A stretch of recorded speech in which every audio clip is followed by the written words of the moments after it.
Hello and good morning, everyone. Today is a good day. Happy Wednesday. I hope the week is going well for everybody. I hope the reflections yesterday boosted creativity and motivation to take new actions. I know they certainly did for me. Both in a creative home project, it spurred me on to taking some actions, just getting outside and exercising and creativity with just design of other creative projects that I had on the back burner. And I guess that's the magic, is in the sharing, that it's a mutual thing. As I share, I'm blessed by it, and I'm motivated. And so it's as we share together these mornings, I really am feeling the I guess interdependency of the sharing, and so I'm grateful for that.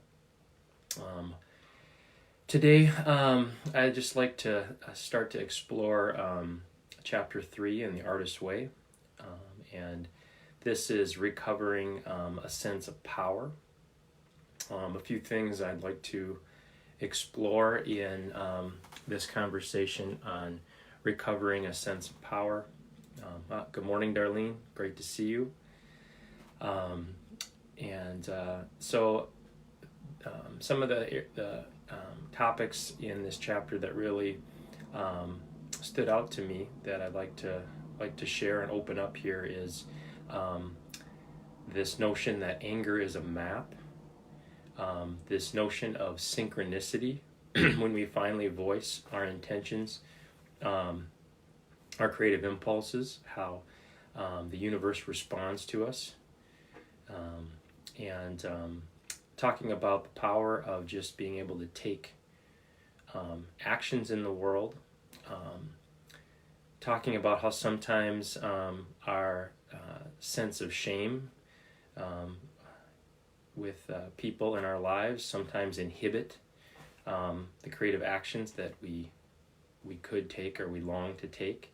And so just reframing that, I'd like to share some reflections on shame and how to work with shame so we can expand our creativity. And then the last one, which it really just landed on me as I was preparing for this morning, reflecting this notion and this word that Julia Cameron shares in this particular chapter is, I'd like to share some reflections and some possibilities on this word, akriya. She talks about akriya being a Sanskrit word which means spiritual emergency or surrender. And so I'd like to share a few reflections on that, and then move into our centering and our meditation. So I see Peter's on, so good morning, Peter. Good to see you. So first thing I'd like to share is a reflection on creativity as it relates, and how that relates to the emotion of anger. In The Artist's Way, the conversation is around how anger is not meant to be acted out, but it's meant to be acted upon. So when she read that, or when I read that, that really landed on me as something really powerful with regard to just all the years now that I've spent in somatics. And one of the foundations of somatics is that our emotions tell us what we care about. It's one of their functions if we're really listening into them. And that really lined up really beautifully, is that that anger is meant to be acted upon, not acted out. And she goes on further, and I love this her frame here, which is anger is a map. If we take time to feel anger, and we center in, like we've been doing, relaxing after we feel the anger, relaxing our eyes, our jaw, our neck, making space for the anger in our bodies, then we're able to feel that anger. We can then come back to center and ask ourselves, what does my anger tell me that I care about? And then from there, we can start to take actions and make requests and offers that are in alignment with what our anger revealed to us as far as what mattered to us. So this notion that our emotions are a map, and specifically anger can be a map for us. And perhaps some of us are feeling frustrated and angry at times during this time of social distancing. And how can we work with that frustration or that anger as a map versus just having it hijack us, freeze us, and just have us disoriented. So that possibility, and then how can we use that anger to help mobilize us, into action. She goes on to say that this map, her example, I thought was a beautiful example, is she talked about how if all of a sudden you feel, if you, as an artist, you feel angry that someone got their play out or their book published before you, if you feel angry, if you take a moment to center into that and you feel into that and ask yourself, what does my anger tell me that I care about? It can tell you, oh, I want to be published too. Oh, I want to have my play out there too, or whatever it is that we're trying to bring into the world. And then from there, we can start, once we're clear, then we can start to orient to what we care about and start making step-by-step action plans in order to bring that into reality versus just being lost in our anger and our frustration. And so I think that's just really powerful way to use anger and frustration as a map versus it, again, freezing us, moving us into acting it out, being overly aggressive with ourselves or with others, which really isn't going to help calm that anger anyway, because we weren't really listening to it. She also goes on to talk about synchronicity, and I think this is a powerful frame of mind as well, that when we finally voice what it is we're really longing to do, what we're really longing, the action we're really longing to take, that the universe responds, that we start to finally voice it, we start to finally accept it, we start to finally put it out there, and that the universe is responding to our declarations, what we're putting out there. And I think that's really powerful. And she talks about not to dismiss that as just coincidence. So I'll say a few more words on that, but I wanted to say good morning to Lisa and Wendy and Sharon and Casey and Suzanne. So good morning. So when we finally are putting our art, our creativity out there, bringing that newness out that we feel called to bring out, and we notice that all of a sudden these seemingly coincidental events, good morning, Wendy, these seemingly coincidences happen, and if we dismiss them as coincidence, I mean, that's one way to do it, but she really advocates that we reframe them as synchronicity, as that this is the universe's response, or however you hold your spirituality, whether you frame that as the universe, God, spirit, providence, however you hold that, there's something bigger than us that's responding to our requests and our actions. And that's how I certainly hold it.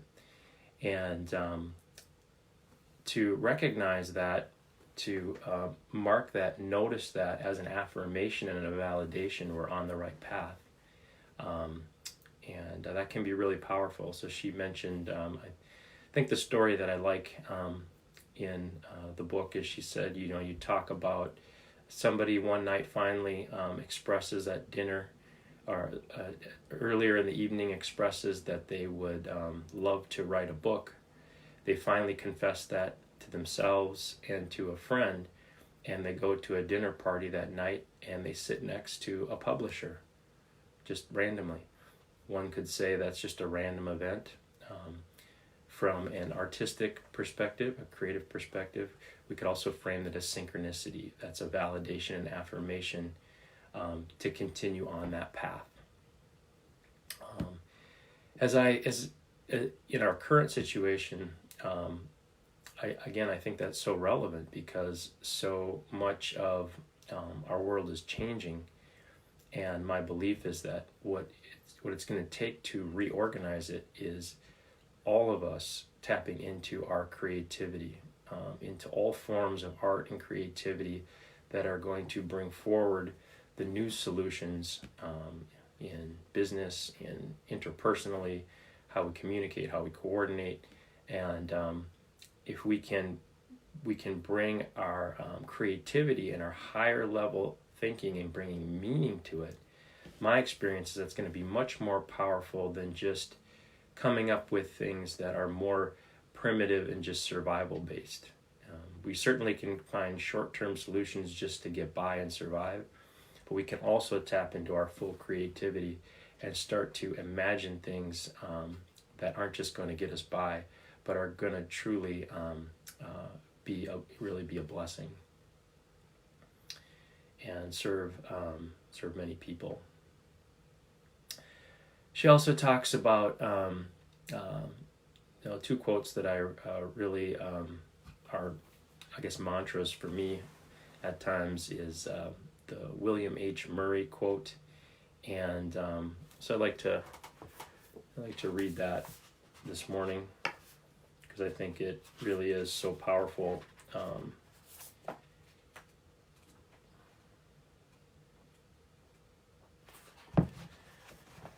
William H. Murray, and he was an explorer, and so he was, someone who had many firsts in arrivals on many expeditions. And in his life experience, his famous quote is this. It still spurs me into action to this day every time I read it. Until one is committed, there is hesitancy, a chance to draw back. Always ineffectiveness. Concerning all acts of initiative and creation, there is one elementary truth, the ignorance of which kills countless ideas and splendid plans. That the moment one definitely commits oneself, then providence moves too. All sorts of things occur to help one that would have otherwise never occurred. A whole stream of events issues from the decision, raising in one's favor all manner of incidents and meetings and material assistance which no man or woman would have believed would have come their way. And just take a moment to let those words land. What if you let those words land and let them land today? What actions will we take if we fully commit? She goes on to quote Goethe, whatever you think you can do or believe you can do, begin it. Action has magic, grace, and power in it. So let those words, see if those words land this morning. That has certainly been true to my experience. Those are not just nice poetic words that make me feel good or make us feel good just for a moment, and then we go back to our reality. No, they are words that are instructive. That then we take that intention and then we move that into our life and we live those words out moment by moment. they're a signpost is how I experience them, and I hope that they're a signpost for all of you. So I see Dan is on. Good morning, Dan, and good morning, Michelle. Thanks for joining us. The next thing I'd like to just two more topics I'd like to share some reflections on this morning, and that is she also talks about as we are stepping in on and exploring our creativity and expanding our personal creativity is this experience of shame that sometimes we can have as we start to put ourselves out there, put our creativity out there. And she had, this author, she had I think a very helpful frame of reference. She talks about shame is something that she says is that other people sometimes will shame us if we're doing something that embarrasses them. This is different from shame or guilt we feel when we've violated our own value system. My experience is that that's a healthy form of guilt, or shame is when we have done something that it goes against our core values and our sense of integrity. It's important that we feel a sense of guilt or shame, or however you want to frame it, so we want to go make amends. So that's its healthy form. But there's, with regard to the artist or someone that's starting to bring their creativity forward, just talking about sometimes there's nothing wrong there. What we're bringing forward is truly authentically us. It's in line with our core values, but it bothers somebody else in our life that we're connected to, and they will sometimes consciously or unconsciously shame us so that we stop embarrassing them or we stop making them feel uncomfortable. And so I think it's just important to just bring that to light, that there's the guilt or shame we feel that is healthy, that where we've violated our own core values and motivates us to want to confess, repent, repair, and make amends. That's healthy. But to inhibit ourselves because somebody just doesn't like our creativity is making them uncomfortable is more about them, not about us. And to really center in that moment, if we feel shame, and ask ourselves, are we violating our core values and our integrity? And if not, to to say no to or decline that assessment of someone else, and maybe it's a conversation you need to have with them to help them understand it in a different way. And sometimes maybe they just can't come along with you on this path of creativity. So I think that's important, because sometimes that shame from others can inhibit our actions, and it's really not a helpful form of guilt or shame. It's just something that's holding us back. So lastly, the last thing I'd like to share just really landed on me yesterday as I was reviewing this chapter and just thinking of all my experiences with it over the last year, and now revisiting again in the context of our current situation. Is she talks about when we're not, so often when we're we're not obeying our creativity, our creative life, or we're not, if you happen to be a declared artist, you're not really honoring that authentic path, those longings and yearnings of yours that are directing you in a particular path. You're just ignoring that, and how we can get out of balance by pursuing one aspect of our life to the exclusion of all others. On a previous post, we talked about the life pie, looking at those 6 areas of our life, areas like romance and adventure and exercise and friendships, spirituality. So we can all of us, me included, is we can get so focused on one area of our life that the other parts of our life start to atrophy, start to get weaker, and so we get kind of lopsided, is how I experience it. And she talks about when that happens, either if we're ignoring our yearnings and our longings,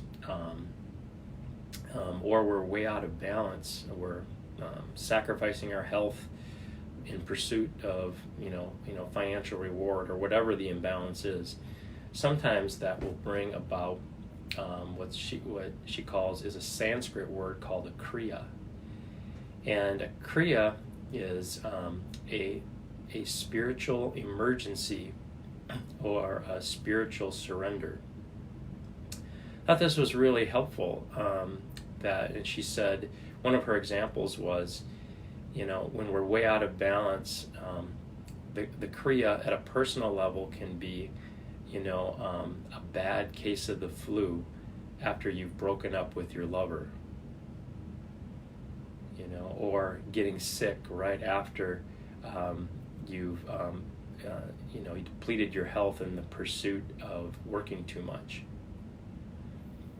And so that just kind of landed on me because both of those things that she talked about had to do with a virus or an illness, and I thought to myself,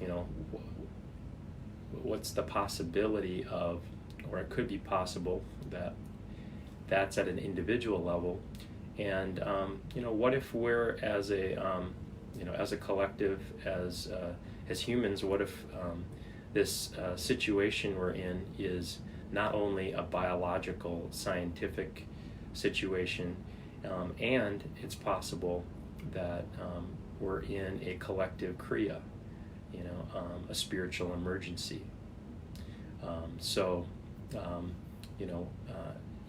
The question in my mind is, with everything that's going on, is there a place where our activity as human beings is lacking meaning? We're consuming and we're progressing and we're achieving, but have we lost meaning in our activity? And perhaps part of our solution is not just, again, biological, but part of the long-term solution may be that we need to bring more meaning into what we're doing, individually and collectively, and that it have purpose and intention.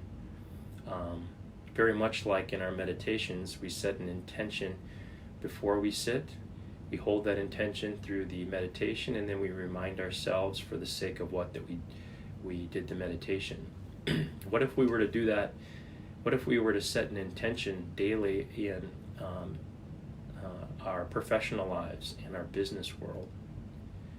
What if before we went to work to go expand our business and make money, we reminded ourselves for the sake of what that we're doing this, and then at the end of the day we took a moment like our meditation and reminded ourselves for the sake of what that we went to work.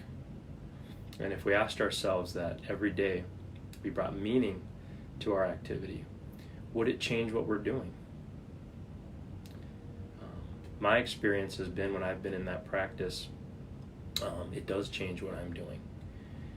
It creates more balance. It creates more inspired action versus just getting things done. So I just bring that out as a possibility and as something to consider as we move through this conversation on recovering a sense of power, and personal kriya and a collective kriya can happen. So those are the areas that I wanted to share with regard to recovering a sense of power. I see that Jamie is on. Good morning, Jamie. And I see that Jeanette is on. Good morning, Jeanette.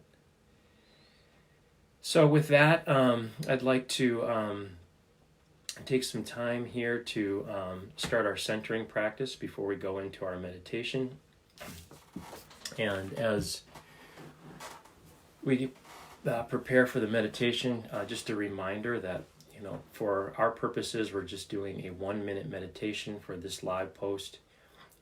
And if you feel like it's important for you to sit longer, like you really feel like you're just, you want to stay in the meditation for 5 minutes, 10 minutes, please just, pass on my prompt to complete and just stay meditating for as long as you feel you need to this morning. So let's begin first with a mood check. So just notice what your mood is right now. And we're meeting that mood without judgment, attachment, resistance. We're simply observing what emotions and mood are moving through us. Whether you're frustrated, angry, anxious, happy, inspired, peaceful, relaxed, just become present to whatever it is, whatever you're experiencing in this moment.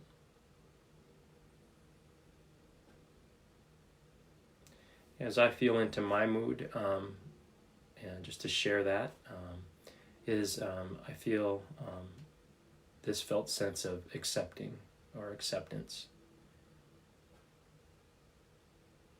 Notice what it is for you. And then let's begin here by making some space. Remember, mood and emotion is the body is the domain of mood and emotion. So let's start by relaxing our eyes, opening up our vision, softening our eyes, relaxing our jaw and chin. Relax your neck, this area of voice. Just kind of move your Adam's apple if that's helpful. And then let's clench our fists a little bit, bring our shoulders up. And drop your shoulders. Gotta bring your shoulders up, contracting. Feel the contraction and let that go. And then feeling into your shoulders.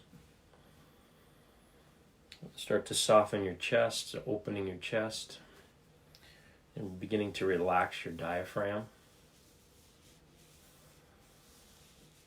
And soften your belly.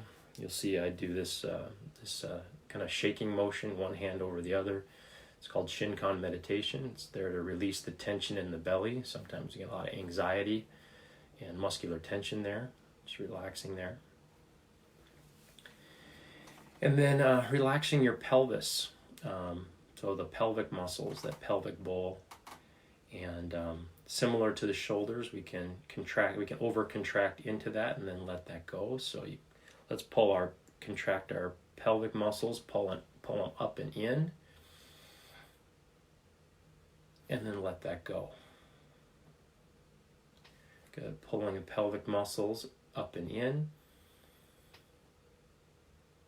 And let that go.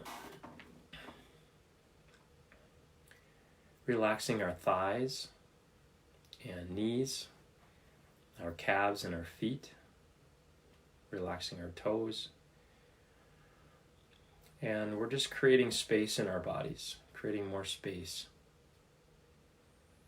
Even with this simple, progressive relaxation from head to toe, you might already notice that your mood is shifting after your jaw releases, or your pelvis releases, or your diaphragm releases.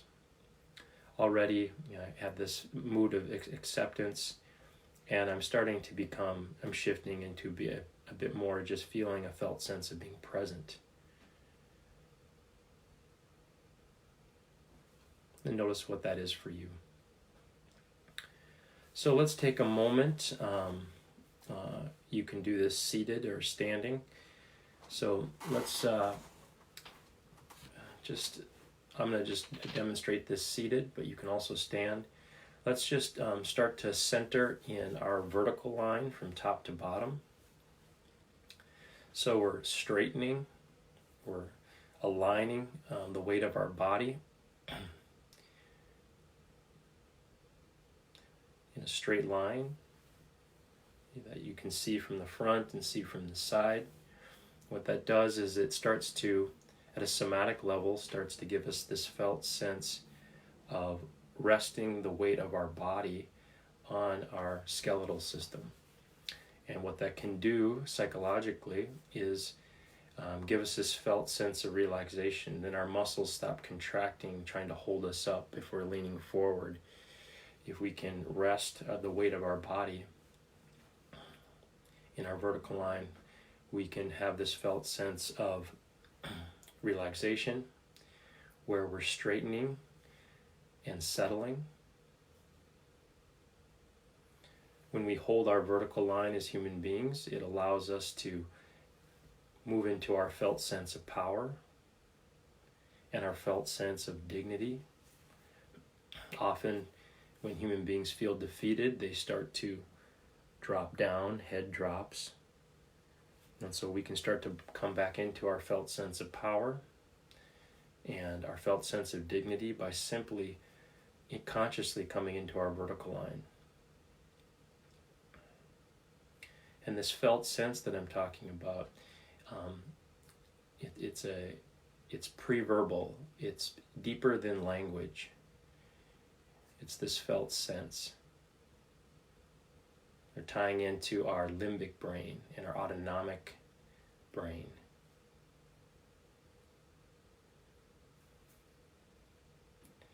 And let's take a deep breath in through the crown of our head with our imagination and our attention, using some imagery. Take a breath in, pull the breath through, exhale out your feet and hands. And then take a deep breath in reverse. Take a deep breath in from your feet and hands. Pull that breath through, exhale out through the crown of your head. And just start to come into your length.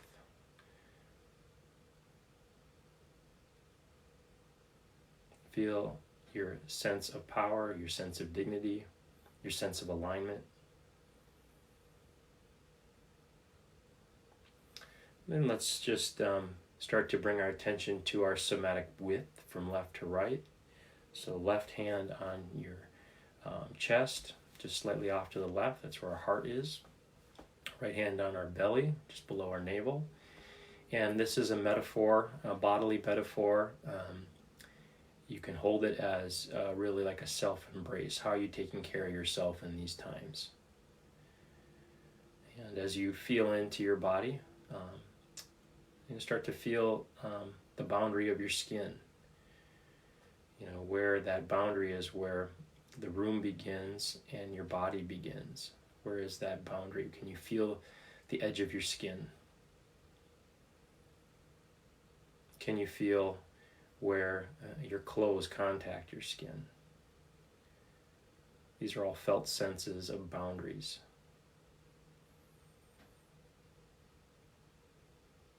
As we start to feel into our width, this is the social emotional plane. You know, this is that balance between self and others. We want to be able to take care and attend to ourselves and our needs,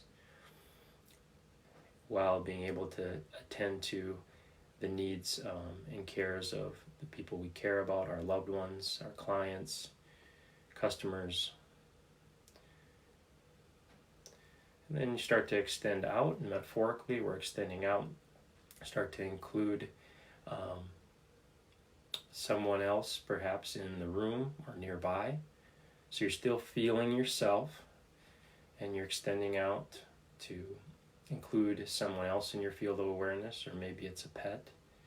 Or for me, I see the trees out to my right. You can start to include a little bit of nature. And it shifts my awareness, my attention. Then extending out a little further.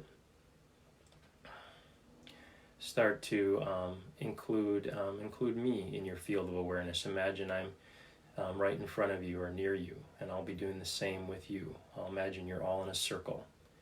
So using imagery and imagination.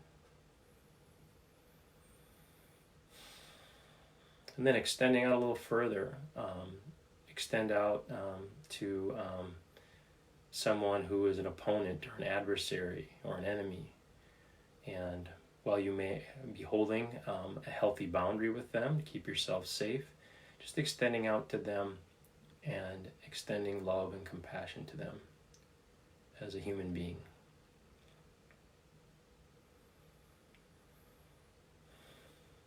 And as we hold this this bodily posture of width, just feeling into this balance, we can feel ourselves and tend to ourselves while extending out to others.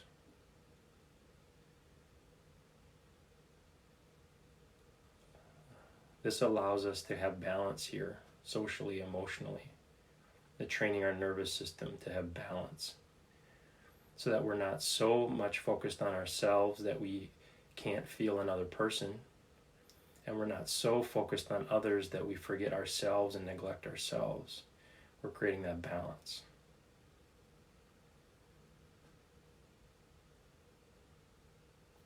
Then with your attention and your imagination, take a deep breath in through your left hand, pull that breath through the center of your body, exhale out your right hand.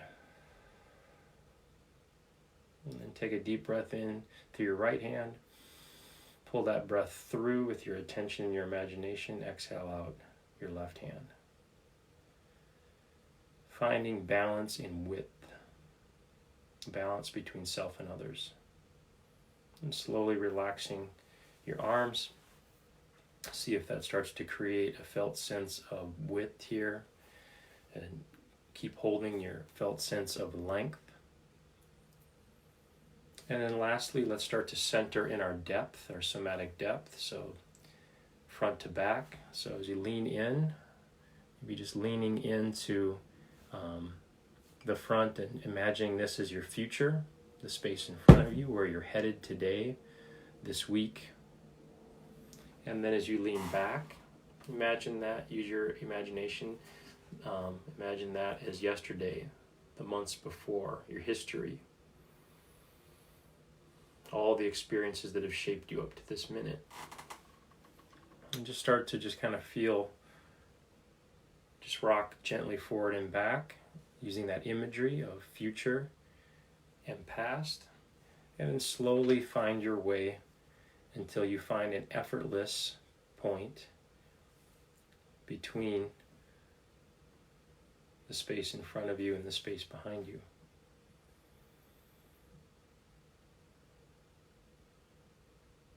So this imagery is, we have a future, but we're not falling forward into it off of balance, hoping that one day when, then I'll be happy, then I'll be relaxed and at peace. We want to acknowledge the future, but not be lost in it. And we want to be able to feel into our back and feel into our history without getting lost in what has happened. We're collecting all our attention, all our presence into this moment, and we can feel that as this felt sense of effortlessness in sitting here or standing here.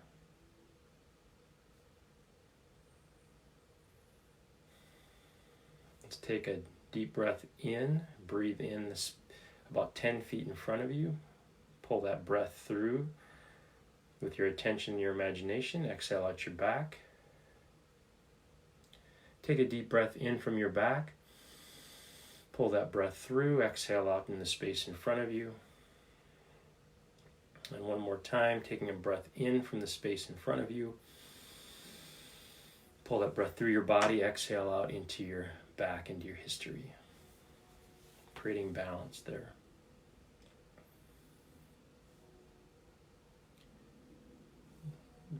Bring attention and energy to your right hand. In other words, feel the temperature of your hand, feel the shape of your hand without necessarily looking at it. Place it right below your navel. That'll help you drop out of the thinking self and dropping more into your feeling self. And let's take 3 deep breaths together, deep belly breaths. Breath in and exhale. Inhale.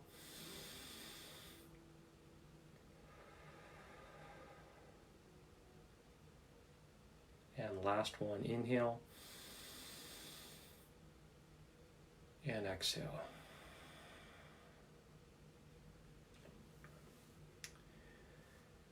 So I invite you to close your eyes as we start to enter into the meditation. And as you close your eyes, remind yourself, for the sake of what that you're doing this practice. In other words, bring meaning to it. Bring a narrative of care to this practice.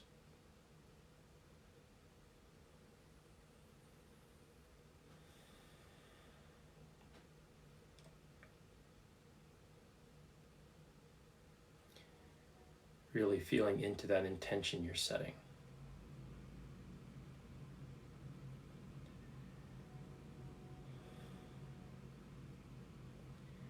Enough. These few words are enough.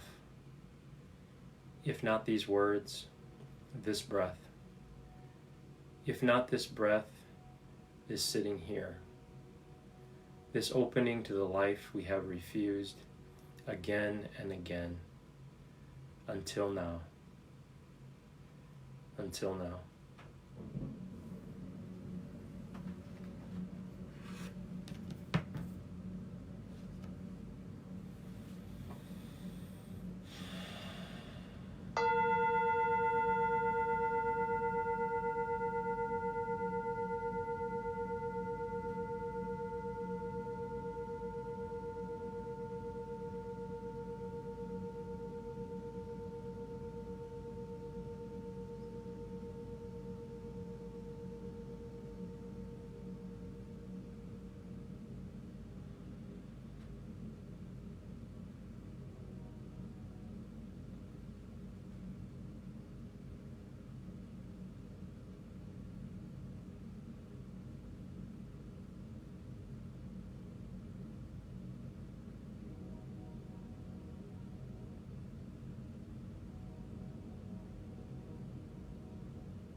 Enough. These few words are enough. If not these words, then this breath. If not this breath, then this sitting here. This opening to the life we have refused again and again. Until now. Until now.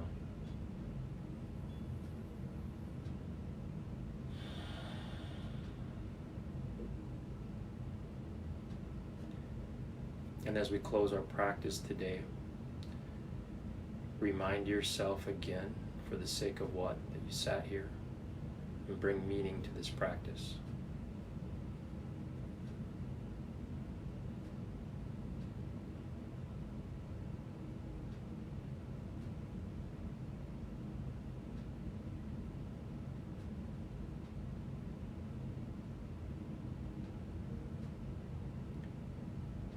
And then on your next exhale, slowly begin to move your arms and legs. And then very gently and very slowly begin to open your eyes and let the outside world come back in again.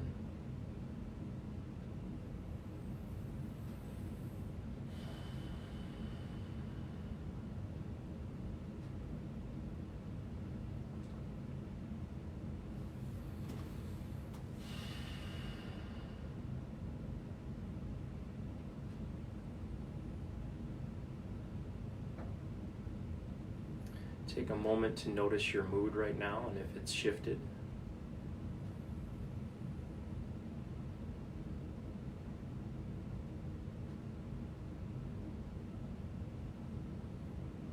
And become aware of your mood and perhaps any inspired images or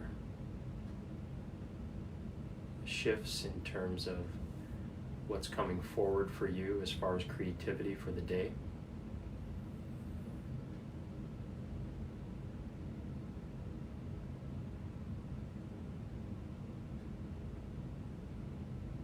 Maybe start to hold that, any creative images that are coming up for you or positive moods, as synchronicity, a validation to move forward.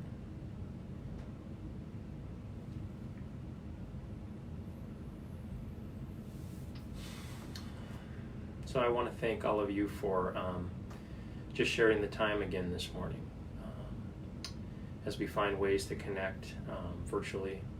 And as we continue to cultivate the capacity to expand the space between the stimulus and the response, and that space being inner freedom, those human capacities for self-awareness, creative imagination, independent will to take skillful action, and the cultivation of our conscience. And so I'm really grateful to have to keep sharing this each morning and building this community. Tomorrow we'll be exploring the next chapter in the Artist's Way book, which is recovering a sense of integrity. So I'll be sharing some reflections on that. If you're following along in the book or the audio book, please review that and see what emerges for you, what inspires you, so that we can continue to intentionally cultivate our creative imagination, so the solutions that we bring forward into our personal, professional lives and into the world really have meaning and inspiration behind them. So blessings on your day, and we'll see you tomorrow. Bye.